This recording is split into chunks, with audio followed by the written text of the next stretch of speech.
Good morning दोस्तों। आप लोग कैसे हैं? उम्मीद करता हूँ आप लोग अच्छे होंगे।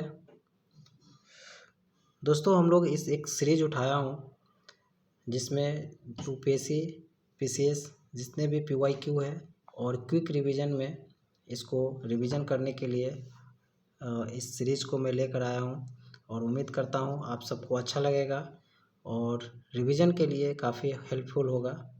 और मेरा मोटो यही है कि लास्ट टाइम सिर्फ रिवीजन करें एंड रिवीजन करें। और पीवाईक्यू इतना इम्पोर्टेंट है कि आप सब जानते हैं कि बहुत ही बेहतरीन अगर पीवाईक्यू पे पकड़ है तो हमारा 10 to 20% क्वेश्चंस हर एग्ज़ाम में वहीं से मेरा आ जाता है। तो मेरा एक ही है कि सबको पीवाईक्यू को अच्छे से याद कर लें और रिवीजन करवा दें। तो आगे बात करते हैं, हम लोग स्टार्ट करते हैं।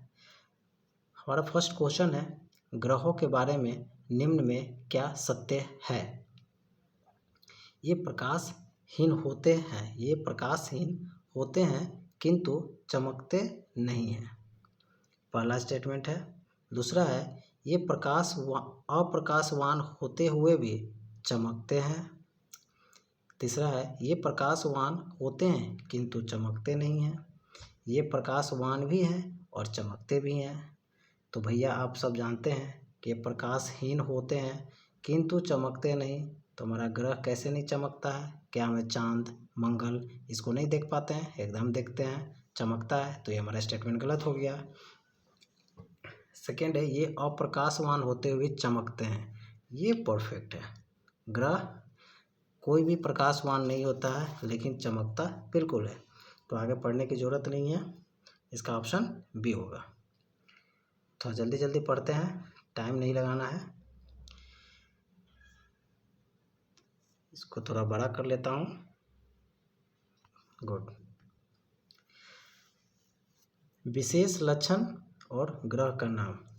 सौर मंडल का सबसे छोटा ग्रह तो बुध है, बिल्कुल सही। तो एक का एक, चलो भैया अगर कोट में मिलाते हैं तो हमारा आंसर यहीं पे क्लियर हो गया है। एक का ए है सौर मंडल का सबसे बड़ा ग्रह जुपिटर।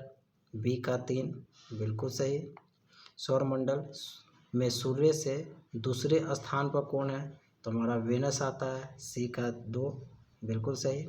सूर्य से दूरतम स्थित ग्रह कौन सा है? तो हमारा डी का 4, वरुण।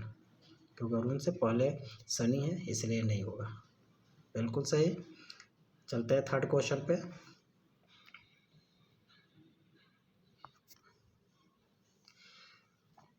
निम्नलिखित युग्मों में कौन सा सुमेलित नहीं है?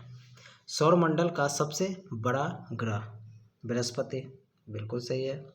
सौर मंडल का सबसे छोटा बुध, बिल्कुल सही है। सौर मंडल का सर्वाधिक चमकीला शुक्र, ये भी सही है। सौर मंडल का मंदतम गति वाला मंगल, भैया 3 का ये गलत है, इसीलिए हमारा डी आंसर होगा। आप यहाँ पे हम लोग देख सकते हैं, चाहे तो इसका स्क्रीनशॉट आप लोग ले लीजिए याद करने के लिए। मरकरी का है 10.83 किलोमीटर पर आवर। वेनस का है 6.52 किलोमीटर पर आवर। अर्थ का है 15.74 किलोमीटर पर आवर। मार्स का है 866 किलोमीटर पर आवर। जुपिटर का है 45,583 पर किलोमीटर। सैटर्न का है 36,840 और यूरेनस का है 14,794। नेपच्यून का है 9,719। सबसे ज़्यादा जुपिटर का है, चलिए नेक्स्ट क्वेश्चन पे आते हैं। निम्नलिखित को आकार के अनुसार घटते क्रम में लगाएं तथा नीचे दिए गए कोड को उत्तर दें। आकार के अनुसार तो हम लोग सब जानते हैं सबसे बड़ा बृहस्पति है, तो 1 सबसे पहले होगा, ठीक है। अब आते हैं वरुण, पृथ्वी एंड शनि।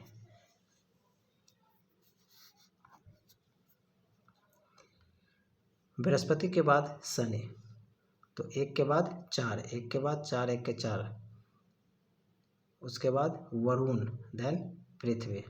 तो 1 4 2 3, आंसर सी।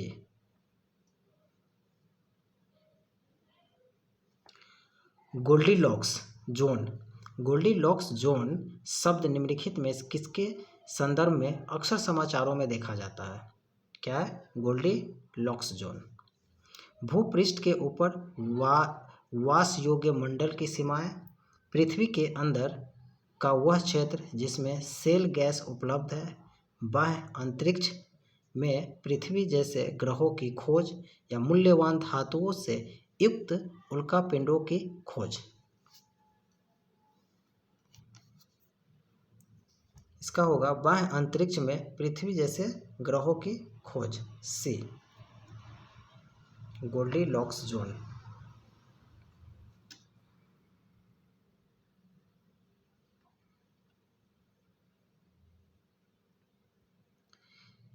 सूची 1 को सूची 2 से मिलाना है, ठीक है।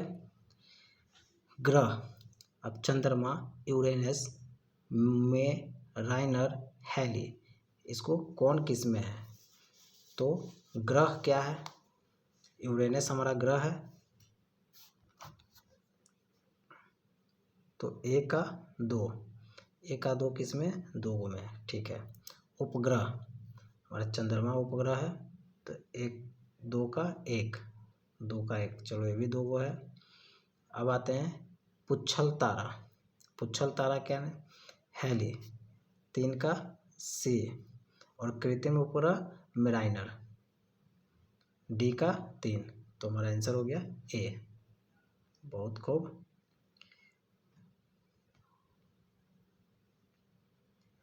सूर्य की ऊर्जा उत्पन्न होती है, सूर्य की ऊर्जा उत्पन्न होती है, बहुत सोच कर जवाब देना भैया। आयनन द्वारा, नाभ के संलयन द्वारा, नाभ के विखंडन द्वारा, ऑक्सीकारक द्वारा। चलिए फटाफट आप लोग इसका आंसर दीजिए। नाभ के संलयन द्वारा।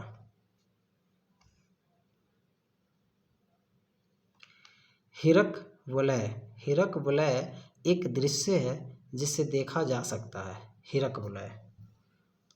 अब वो डायमंड वाले हीरा मत समझ लेना भैया आप लोग।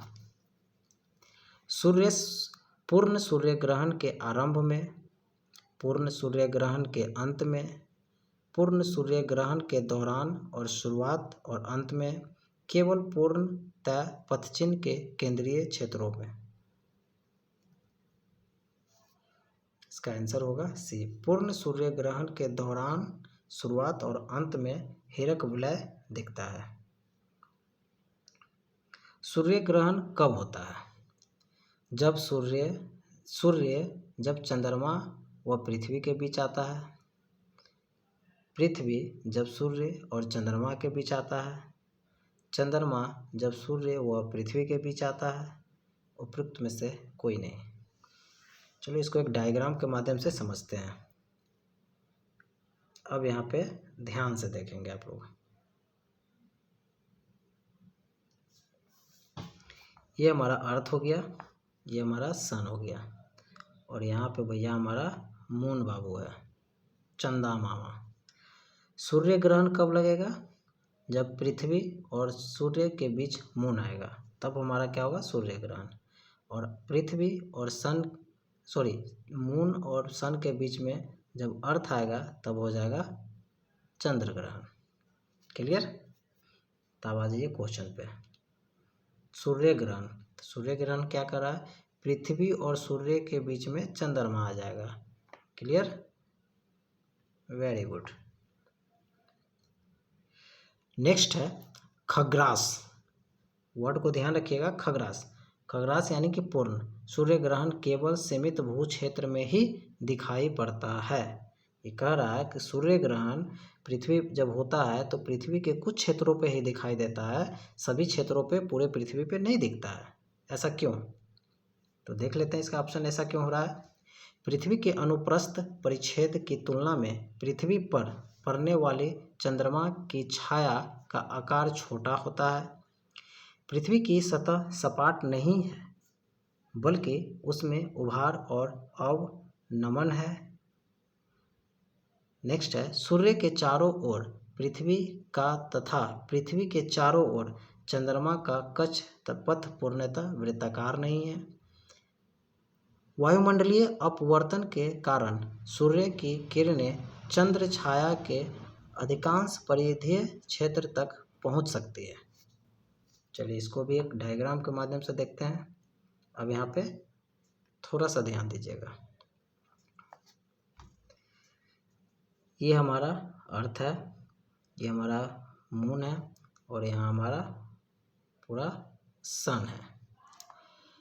अब ध्यान दीजिए, जब अर्थ और सन के बीच में मून आएगा तो सूर्य ग्रहण होगा। और ये पूरे पृथ्वी पर क्यों नहीं पड़ता?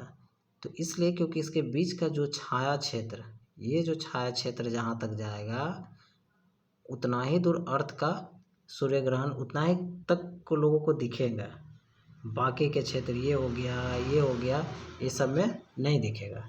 रीज़न यही है कि उसके छाया पड़ने से।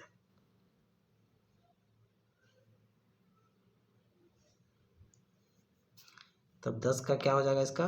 पृथ्वी के अनुप्रस्थ परिच्छेद की तुलना में पृथ्वी पर पड़ने वाली चंद्रमा का छाया का आकार छोटा होता है, इसीलिए पूरे दिश पे नहीं दिखता है। चलो नेक्स्ट क्वेश्चन में देखते हैं। सूर्य का प्रभामंडल प्रकाश के अपवर्तन से उत्पन्न होता है। ठीक है। स्तरीय मेघों के जलवाष्प में, पछाव कपासी मेघों के हिमस्फटिकों में, पछाव मेघों के हिमस्फटिकों में, स्तरीय मेघों के धूलकणों में। इसका होगा पछाव मेघों के हिमस्फटिकों में प्रभामंडल। सूर्य का प्रभामंडल पछाव मेघों में दिखता है। एक खगोलीय एकक 1 एस्ट्रोनॉमिकल यूनिट औसत दूरी है। एक खगोलीय एकक औसत दूरी किसका है? खगोलीय दूरी पृथ्वी और सूर्य का। पृथ्वी सूर्य से निकटतम दूरी पर होती है। 3 जनवरी, 4 जुलाई, 22 मार्च, 21 सितंबर। चलो इसको एक ग्राफ के माध्यम से देखते हैं। सूर्य पृथ्वी के निकटतम दूरी पर कब होगा? बहुत बढ़िया, जरा इसको देखें। ये हमारा सूर्य है, ये भी अर्थ है और ये भी अर्थ है। अब ये जुलाई का टाइम है और ये जनवरी का टाइम है। जुलाई में एपेहेलियन और जनवरी में पेरिहेलियन कहा जाता है। अब देखो, जुलाई के टाइम में 147.1 मिलियन किलोमीटर पड़ता है जनवरी के टाइम में, लेकिन जुलाई में 152.1 मिलियन किलोमीटर पड़ता है जुलाई में। अब यहाँ पे 147 मिलियन, यहाँ पे 152 मिलियन, तो सबसे नज़दीक कौन हुआ? जनवरी का टाइम। तो हमारा ये क्या हो गया? जनवरी। सूर्य पृथ्वी से सबसे निकटतम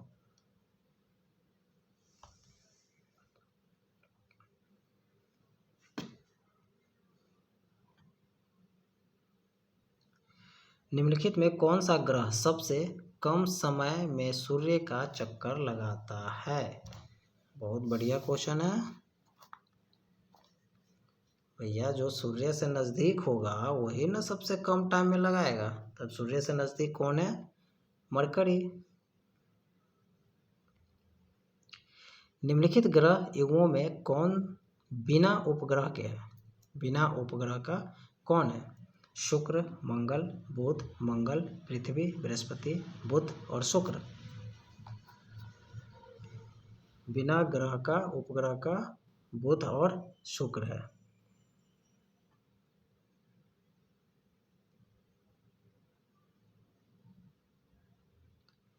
निम्नलिखित कथनों पर विचार कीजिए। किसी पिंड का एल्बिडो परावर्तित प्रकाश में देखने पर उसकी चाक्षुष द्युति निर्धारित करता है। नेक्स्ट है बुध का एल्बिडो पृथ्वी के एल्बिडो से बहुत अधिक है। तो इसको एक डायग्राम के माध्यम से देख लेते हैं। यह बुध बॉन्ड एल्बिडो से हम लोग का कोई मतलब नहीं रहता है, लेकिन ज्योमेट्रिकल एल्बिडो से मतलब रहता है। तो शुक्र यानी बुध मरकरी का 14 है, वेनस का 84 है, अर्थ का 37 है, मून का 11 है, मार्स का 15 है। तो सबसे ज़्यादा इसमें वेनस का है, लेकिन कह रहा है मरकरी और अर्थ ये दोनों में कौन ज़्यादा है। तो अर्थ का 37 है, मरकरी का 24 है। इसको आप लोग याद कीजिए, क्वेश्चन आता है, ये छोटे छोटे माइनर गलती नहीं करना है। तो क्या है, किसी पिंड का एल्बिडो परावर्तित प्रकाश में देखने पर उसकी चक्षावी द्वैती निर्धारित करता है। बुध का एल्बिडो पृथ्वी के एल्बिडो से बहुत अधिक है। तो भैया कैसे एल्बिडो बहुत ज़्यादा है, एकदम गलत है। तो इसको गलत हो गया 2। तो 2 में हमारा ये गलत हो गया, ये भी गलत हो गया, ये तो गलत है ही है। तो केवल 1 सही है। सौरमंडल का सर्वाधिक गर्म शुक्र, यहाँ देख सकते हैं, it has a strong greenhouse effect similar to the one we experience on earth. Greenhouse इसलिए गर्म है कि ग्रीन हाउस हमारे पृथ्वी जैसा वहाँ पे भी एक्सपीरियंस सेम दिखता है। Next, because of this Venus is the hottest planet in the solar system, the surface of Venus experimentally 465 degree Celsius, इसीलिए ये हॉटेस्ट है। इवनिंग स्टार किसे कहा जाता है, शुक्र को ही कहते हैं। इवनिंग, मॉर्निंग दिख जाएगा। Venus, Venus is the first celestial body, यहाँ देख लेते हैं। Venus appearance is the eastern sky before sunrise after sunrise, इसीलिए इसको भोर और शाम दोनों का तारा कहा जाता है।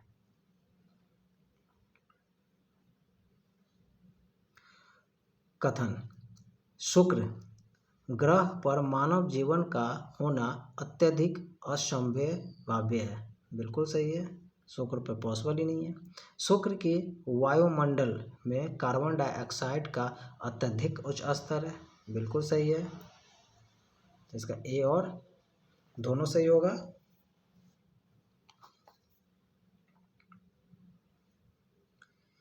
पृथ्वी की जुड़वा बहन कहे जाती है शुक्र को।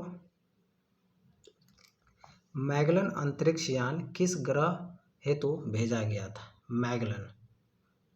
मैगलन अंतरिक्ष यान किस ग्रह हेतु भेजा गया था, शुक्र के लिए Magellan.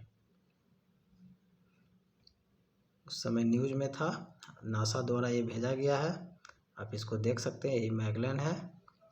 NASA Magellan mission is Venus one of the most successful deep space mission. बहुत बढ़िया रहा। आज का हमारा सेशन यहाँ ख़त्म हो रहा है, और थैंक यू दोस्तों, आप लोगों ने देखा, और क्विक रिवीजन के माध्यम से रिवीजन इसको कराते रहेंगे, और आगे भी देखते रहें, सपोर्ट करें। Thank you.